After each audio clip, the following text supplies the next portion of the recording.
매일 성경 묵상 나눔 7월 22일 수요일입니다. 오늘 본문은 이사야서 9장 1절에서 7절입니다.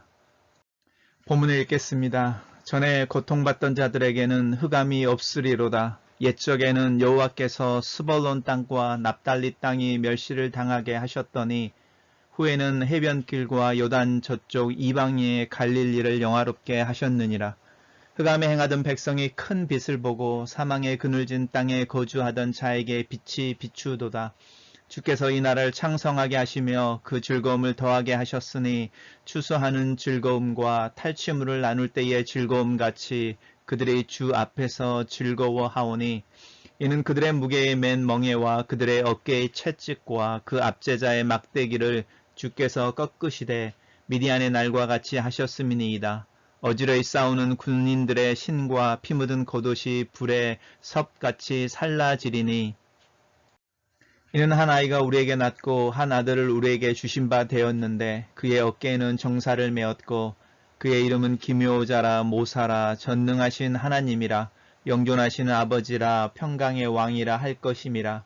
그 정사와 평강의 더함이 무궁하며 또 다윗의 왕자와 그의 나라에 군림하여 그 나라를 굳게 세우고 지금 이후로 영원히 정의와 공의로 그것을 보존할 것이라. 만군의 여호와의 열심히 이를 이루리라. 오늘 본문은 1절에서 7절 짧기도 하지만 내용 자체가 한 단락으로 읽어도 괜찮을 것 같긴 합니다. 그렇지만 우리가 이제 참고하는 매일 성경은 오늘 단락을 3개로 나누고 있습니다. 1절에서 3절, 4절에서 5절, 6절에서 7절 단락별로 살펴보겠습니다. 첫 번째 단락입니다. 첫 번째 단락은 전에 고통받던 자들에게는 흑암이 없으리라. 또 옛적에는 이렇게 말하면서 고난을 받았던 이들에게 하나님이 회복하셨던 것에 대한 이야기를 하시면서 하나님이 새로운 일들을 행하실 것이다. 이런 이야기를 하고 있습니다. 특별히 이 스볼론 땅과 납달리 땅이라고 하는 것은 지도에서 보는 것처럼 갈릴리 지역을 이야기하고요. 사사 시대에서부터 어떤 이스라엘 백성들이 가지고 있는 영토의 맨 북쪽에 있는 땅으로서 이방 민족들과 씨름하고 또 이방 민족들의 침공을 제일 먼저 받는 지역이라고 할 수 있습니다.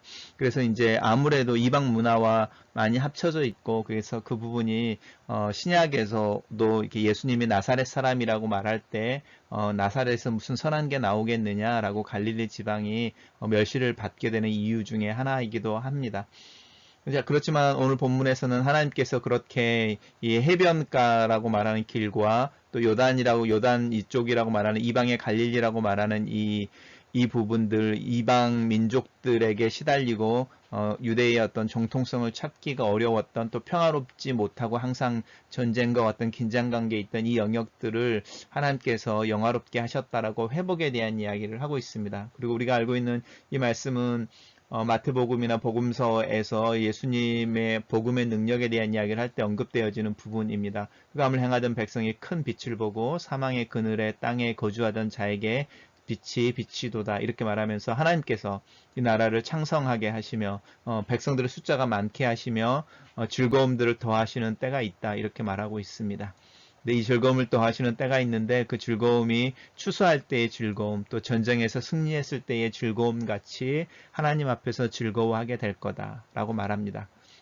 이 첫 번째 단락을 저는 하나님께서 흑암에 빛을 주시고 그의 백성의 수를 많게 하시며 참된 즐거움을 더하실 것이다 이렇게 요약을 했습니다.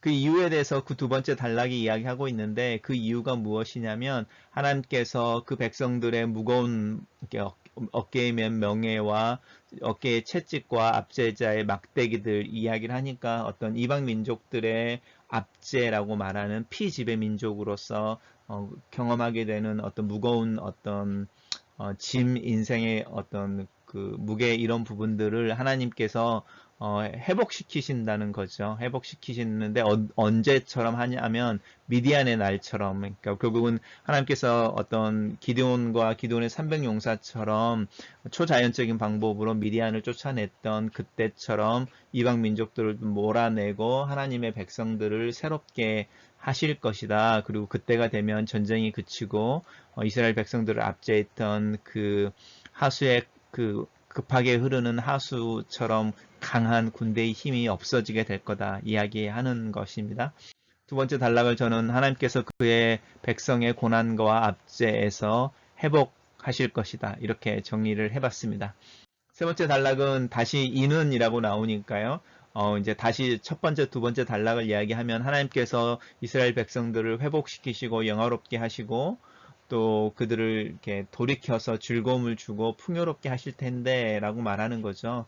그 이유가 뭐냐? 이스라엘 백성들을 어떤 압제로부터 구원해 내실 것이다. 그리고 그 압제로부터 구원해 내는 일이 어떻게 가능할까라고 말할 때 이 한 아이라고 하는 부분입니다. 한 아이가 우리에게 낳고 우리가 이제 6장에서부터 계속 넘어오면서 7장, 8장으로 넘어오면서 임마누엘, 처녀가 잉태하여 아이를 낳으리니 그 아이의 이름을 임마누엘이라 하라라고 말하는 어떤 이렇게 어쩌면 자연스러운 어떤 출산의 문제를 이야기하는 것 같지만 우리의 미래 속에서 하나님이 이야기하시는 어떤 메시아가 나타나서 이스라엘 백성들을 새롭게 하고 또 이스라엘이라는 나라를 새롭게 할 거다라고 말하는 이 메시아에 대한 이야기를 하고 있습니다. 그의 어깨는 정사를 메었고 라는 말은 이 정사가 통치한다는 뜻이고요. 왜 이 통치가 어깨에 메었냐 하면 옛날에 어떤 이스라엘 백성들이 가지고 있는 어떤 그 의복들을 볼 때 열쇠나 어떤 이렇게 그 권위를 상징하는 장식들을 어깨에 이렇게 맸던 거죠. 우리가 가슴에 훈장을 다는 것처럼 아니면 어깨에 어떤 계급장을 다는 것처럼 그 어떤 그 권위라고 하는 부분들을 어깨에 달아서 어깨에 정사를 메었고라고 말합니다. 기묘자 또 모사 이렇게 말하는 거는 이제 wonderful 또 counselor 이렇게 이야기해서 우리가 알지 못하는 특별한 일들을 행하시는 그리고 특별히 이 아이를 전능하신 하나님, 영존하는 아버지, 평강의 왕 이렇게 부르는 부분 속에서 특별한 이 단순히 그냥 어떤 왕의 문제가 아니고 이렇게 어떤 신적인 권위 또 우리가 이야기하는 그리스도라고 말하는 어떤 부분에 있어서 이야기를 하고 있는 부분이 여기 있습니다. 그리고 정사와 평강이 무궁하며 다윗의 왕자와 그 나라에 군림하여 그 나라를 굳게 세우고 라는 부분이죠. 그래서 이제 남유다가 존재하게 되어진 이유가 하나님이 다윗과 약속했던 그 언약 너의 왕자, 너의 후손을 통한 그 왕자가 나라가 없어지지 않는다 이야기하는 부분이고요. 그 하나님 나라의 핵심은 항상 정의와 공의라는 부분일 수 있습니다. 그리고 이렇게 이야기를 한 다음에 맨 마지막에 어떤 개런티처럼 한마디를 하고 있는데 만군의 여호와의 열심히 이것을 이룬다라고 말합니다. 그러면 1장부터 7장까지 넘어오는 하나님이 회복시키시는 것, 이렇게 어두웠던 것에 빛을 주시고 굴욕을 영광으로 바꾸시고 즐거움들을 주시고 또 그들이 가지고 있었던 어깨에 올려졌던 어떤 피짐의 민족의 압제와 피짐의 민족으로서 받았던 압제와 굴욕과 또 무거운 벌든 같은 걸 다 회복시키시고 평화를 가져오시는데 이 일들을 어떤 한 아이라고 말하는 특별한 신적인 메시아를 통해서 그 일들을 이루고 그 메시아가 다윗의 왕위를 회복하고 굳건하게 세우며 정의와 공의로 그 나라가 영원하게 할 거다라고 이야기를 하면서 맨 마지막에 이 일들을 결국 누가 이루느냐 하나님이 이루시는데 하나님의 열심히 이것을 반드시 이루고 만다 이렇게 이야기를 합니다.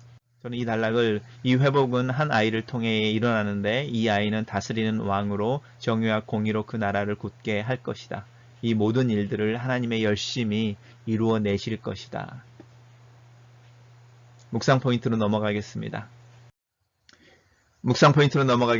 이 세상의 삶이 힘들고 고달픈 이유는 무엇일까? 전도서 기자는 인생에 대해 말하면서 수고하고 노동하는 일상의 삶에 대해 이야기하고 그 일상에서 먹고 마시는 즐거움에 대해 이야기한다.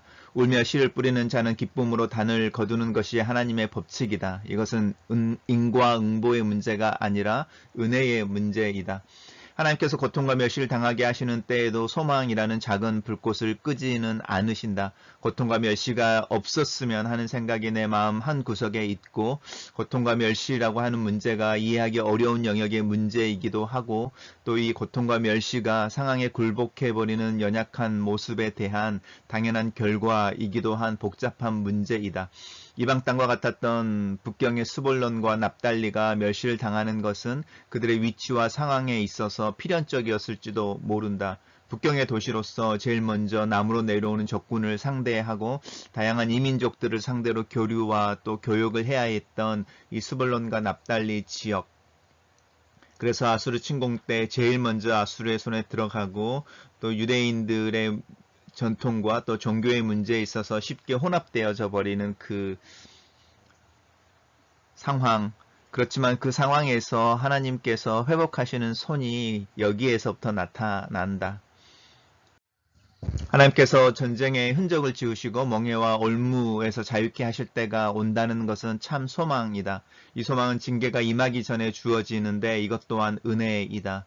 낙심하여 아주 주저앉지 않게 하시고 숨을 참고 인내로 고난의 시간을 지나기를 기다릴 수 있게 하는 작은 믿음의 끈이 된다. 내 삶에서 또 교우들의 삶에서 어려움은 인내의 시간이며 훈련과 연단의 시간이며 믿음을 점검하고 하나님의 덕과 뜻을 향해 조금씩 더 앞으로 나아가게 하는 하나님의 내 등을 떠미시는 것과 같은 순간이다. 이 고난의 시간에 여전히 하나님은 일하시며 어려움 중에 내 모습을 겸손하게 하고 정결하게 하는 것은 나의 일이다. 마지막 묵상 포인트입니다. 소망의 실현이 한 아이를 통해서 이루어진다. 평화의 왕으로 정의와 공의의 나라를 이루시는 날이 있다. 하나님의 열심히 이 약속을 이루신다. 이사야 이후 수천 년 뒤의 삶을 사는 나는 이 약속의 실현을 믿는 자이다. 예수 그리스도 안에서 주어진 평안, 정의와 공의, 하나님의 친밀한 임재를 찬양한다. 아버지로 하나님의 능력으로, 능력의 하나님으로 내 생각을 알고 논의하고 상담해 주시는 이로 내 옆에 계시는 이를 믿고 감사한다. 주님께 좀 더 나아가자. 기도하는 시간과 횟수를 조금씩 늘려가자. 주님 안에 있을 때 참된 평안과 지혜를 얻을 수 있음을 기억하자. 내 삶의 진정한 통치자 왕으로 오신 주님께서 오늘 본문의 약속처럼 평강과 지혜, 인내, 인도와 임재, 정의와 공평, 또 지금과 영원, 안전과 진실된 삶을 가능하게 하시는 주인으로 역사하시고 또 그 예수 그리스도를 통하여 일하시는 하나님의 열심을 신뢰함으로 오늘 하루를 시작한다. 글로 쓰는 기도입니다. 일하시는 하나님, 약속을 주시고 그 약속의 실현을 위해 열심으로 일하시는 하나님 앞에서 하루를 시작합니다. 노동하시는 하나님처럼 오늘 하루 나에게 주어진 일, 그 노동의 삶을 살게 하소서. 내 일상의 삶에서 주님이 실현하시는 오늘 본문의 회복과 영광, 평안과 인도, 지혜와 상담, 정의와 공의가 나타나기를 원합니다. 내 삶에서 하나님이 회복하시고 실현해 가시는 하나님의 살아계심이 나타나기를 원합니다. 고난과 눈물이 물러가고 주님의 위로와 기쁨이 나와 교우들의 삶을 주장하고 또 삶에서 경험되어지기를 원합니다. 내 상황과 처한 형편의 어떠함과 상관없이 오히려 그래서 그곳에 또 이곳에 나와 함께 하시는 것을 주장하고 여전히 일하고 계심을 고백합니다. 나의 연약한 믿음에 힘을 주시고 하나님의 약속의 예수 그리스도 안에서 실현되고 내 것이 된 것을 주장하는 하루가 되게 하소서. 아멘.